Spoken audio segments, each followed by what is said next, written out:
Hello বন্ধুরা, কেমন আছো তোমরা সবাই? আশা করি সবাই খুব ভালো আছো, আমিও ভালো আছি। আর তোমরা তো জানোই কালকেরে এসেছি আমি সোনাকে নিয়ে দিদির বাড়িতে। তোমাদের দাদাভাই আমাদের ছেড়ে দিয়ে গেছিলো। আর তোমাদেরকে কালকে আসার সময় দেখিয়েছিলাম যে দিদির বাড়ির এই সাইডটা প্যান্ডেল করেছে, তার আমার পুজো ছিল কালকেরে। আজকের ভোগ খাওয়াবে। তো আর শুধু যে এখানে খাওয়াচ্ছে তা না, কালকেরে তো মামা বাড়ির ওদিকে রাস্তাটা দেখিয়েছিলাম, ওদিকে তারপর আমার মাসির বাড়ির ওদিকে আরেকটা রাস্তা আছে। তো মানে যেদিকে জায়গা পেয়েছে কারো কারো বাড়ির বড় উঠোনে, ওদিকে গিয়ে আমরা দেখে এলাম যে লাইন দেবো বলে। এত বড় বড় লাইন পড়েছে, সব দিকে প্রচণ্ড ভিড় হয়েছে, মানে সব জায়গায় বসিয়ে খাওয়াচ্ছে, লাইন দিয়েছে অনেক। তো এখানে যেহেতু দিদিদের তো ঘরের এখানে, আর ওই যে দিদি মানে জ্যাঠু তো খুঁড়তো তো দেওর, তারপরে তার বউ আরও অনেকে, ওরা সব ছিল। তো আমরা ওদের সাথে বললো বৌদি বসে পড়ো, মানে আমার দিদিকে। তো দিদি আর আমি এই যে বসে পড়েছি। আর মা আগে লাইন দিয়ে খেয়েছে, সার্থকী ওর বন্ধুদের সাথে, মানে আমার দিদির ছেলে, ও খেয়েছে ওর বন্ধুদের সাথে বসে লাইন দিয়ে। ওদের আগে খাওয়া হয়ে গেছে। মা সোনাকে নিয়ে সার্থকীকে নিয়ে গেছে, এখানে কাছে একটা মাঠে স্পোর্টস হচ্ছে, তো ওখানেই গেছে। আর এই যে ভোগ দিয়ে দিয়েছে পোলাও আর আলুর দম, তারপরে আরও অনেক কিছু ছিল ভোগেতে, যেমন চাটনি ছিল, পায়েস ছিল, আর পাঁপড় ছিল, বড়ি ছিল। তো সমস্ত খাওয়া দাওয়া হলো খুব ভালো। আর এই যে বললাম না ওরা স্পোর্টসের ওখানে গেছে মায়ের সাথে, সোনা সার্থকী, তো ওখানেই আমি আর দিদি এখন যাচ্ছি। তো এতটা খাওয়া দাওয়া হয়েছে, বেলা হয়ে গেছে, এখন আর ঘরে গিয়ে কাজ নেই, শুয়ে কাজ নেই। তো তার জন্য আমি দিদিকে বললাম চ ওখানে যাই। তো স্পোর্টসের ওখানেই যাচ্ছি এখন আমি আর দিদি।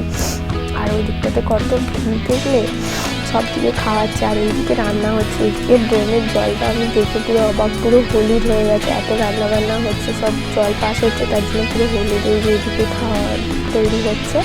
তো অনেক দেখছো কত জায়গাতে খাবার তৈরি হচ্ছে, কত লোক মিলে করছে। এই যে আমার পাগলি সোনা দুজনের সাথে মাঠে এসে চেয়ারে বসে আছে। আবার একটু নাকি কে একটা এই পতাকা দিয়েছে, কে বলতে ওই একটা বাচ্চা ছিল, ওই যে ওইখানে ধুতি আর একটা জামা পরে দাঁড়িয়ে আছে, গোয়া জিলাই হবে, তার জন্যই বাচ্চাটা ওরকম সেজেছে। তো এই বাচ্চাটাই নাকি দিয়েছে সোনাকে এই পতাকাটা। আমি আজকে মাকে জিজ্ঞেস করছিলাম যে সোনা ওই পতাকাটা কোত্থেকে নিয়ে এলো, কারণ ওদিকে আরও পতাকা পোতা, আমি ভাবলাম ও হয়তো তুলে এনেছে। মা বললো না, ওই বাচ্চাটা দিয়েছে। আর এই যে এইদিকে একটা বাচ্চা মিস ইন্ডিয়া সেজেছে, গোয়াজি লাইক হবে একটু পরে, তার জন্যই সব বাচ্চারা এরকম নানান রকম সেজে ঘুরছে আর কি। দেখতে পাওনি তুমি? টানো, উঠে পড়বে, টানো টানো, জোরে জোরে টানো। হ্যাঁ চলো চলো, এটা ধরো, এখানটা ধরো, এখানটা ধরো, এখানটা ধরো, এখানটা ধরো। চলো চলো চলো, দৌড়ো এবার, চলো দিদার কাছে দৌড়ো, আস্তে আস্তে। দিদা কোথায়? দিদা কোথায়? চলো দিদার কাছে চলো। ও মা, সেই দিকে রেলিং এর ওইদিকে চলে গেছিল। আয় মা আয়, আসো দিদার কাছে বসো।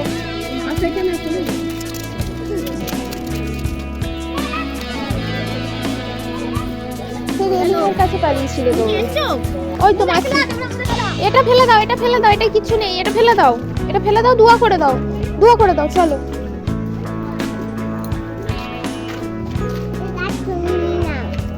আমি নিয়ে নেবো।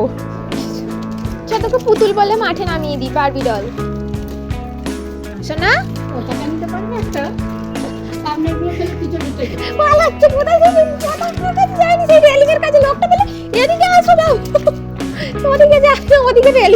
বেলা তো তারা মায়ের পুজো উপলক্ষে বসিয়ে ভোগ খাইয়েছে সবাইকে, প্রচুর লোক খেয়েছে।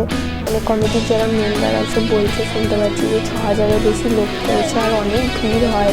আগের 2 বছরও সোনা ছোটো ছিল বলে আসতে পারিনি, দিদি বলতো যে খুব ভিড় হয়। তো এই বেলায় সন্ধ্যেতে হচ্ছে গিয়ে লাইন দিয়ে ছোটো ছোটো পাতায় যে বেঁচে গেছে অনেক খাবার দাবার, তো সেগুলোই ভোগ হিসাবে দিচ্ছে। আর যে মায়ের পুজো হয়েছে সন্ধ্যা আরতি, তার লুচি ফুলটুচি সেগুলোই দিচ্ছে একসাথে। তো এই যে তারা মায়ের মূর্তি, কি সুন্দর লাগছে মাকে দেখতে, মায়ের রূপই অপরূপ, কিছু বলার নেই। তো ভোগ টোগ নিয়ে এবারে আমরা যাবো হচ্ছে গিয়ে মামা বাড়ির দিক, একটু আজকে ওখানে থাকবো। জ্বলছে বাবা, জ্বলছে ওখানে, আলো জ্বলছে।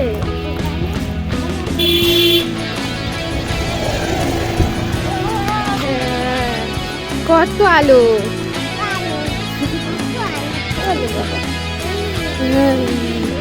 পাগলি হয়ে গেছে আলো দেখে। পাগল হয়ে গেছে।